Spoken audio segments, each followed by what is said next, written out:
Hi, welcome to our channel. இன்றைக்கி என்ன பார்க்க போகிறோன்னா, நிறைய பேர் வியூஸ் எப்படி இன்க்ரீஸ் பண்ணுறதுன்னு கேட்டிருந்தீங்க. பிளேலிஸ்ட் க்ரியேட் பண்ணுற மூலியமாகவும் நம்ம வியூஸை வந்து இன்க்ரீஸ் பண்ணலாம். அது எப்படி அப்படின்னா, நம்ம இப்போ குக்கிங் வீடியோ அப்லோட் பண்ணியிருக்கோம் அப்படின்னா, breakfast, lunch, evening snacks, dinner எல்லாமே லைனாக அப்லோட் பண்ணியிருப்போம். இது போய் வியூஸ் வந்து தேடி எடுத்து பார்க்குற மாதிரி இருக்கும். இதுவே நீங்கள் பிளேலிஸ்ட் க்ரியேட் பண்ணி தனித்தனியாக போட்டு வச்சிட்டிங்கன்னா வியூஸ் ஈஸியாக எடுத்து பார்ப்பாங்க, நம்ம வியூஸும் இன்க்ரீஸ் ஆகும்.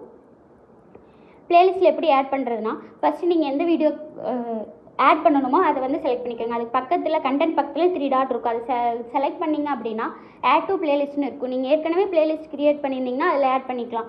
இல்லை நீங்கள் புதுசாக க்ரியேட் பண்ணணும் அப்படின்னா டாப் கார்னரில் ப்ளஸ்ன்னு போட்டு நியூ பிளேலிஸ்ட்னு இருக்கும். அதை கிளிக் பண்ணிங்க அப்படின்னா ஒரு பாக்ஸ் ஓப்பன் ஆகும். அதில் என்ன இருக்குன்னா டைட்டில், விசிபிலிட்டி, கொலாபரேட் 3 இருக்கும். நம்ம டைட்டிலுங்கிற இடத்துல இப்போ அந்த வீடியோ வந்து பிரேக்ஃபாஸ்ட் ரிலேட்டட் அப்படின்னா பிரேக்ஃபாஸ்ட்டுன்னு கொடுத்துட்டு விசிபிலிட்டியில் பப்ளிக்குன்னு கொடுக்கணும். ப்ரைவேட் கொடுத்தீங்கன்னா வியூவர்ஸ்னால பார்க்க முடியாது, நம்ம மட்டும்தான் பார்க்க முடியும். பப்ளிக்குன்னு கொடுத்தீங்கன்னா தான் வியூவர்ஸ்னால பார்க்க முடியும். கொலாபரேட் பண்ணுறதுனா கொலாபரேட் பட்டனை ஆன் பண்ணி விட்டுக்குங்க.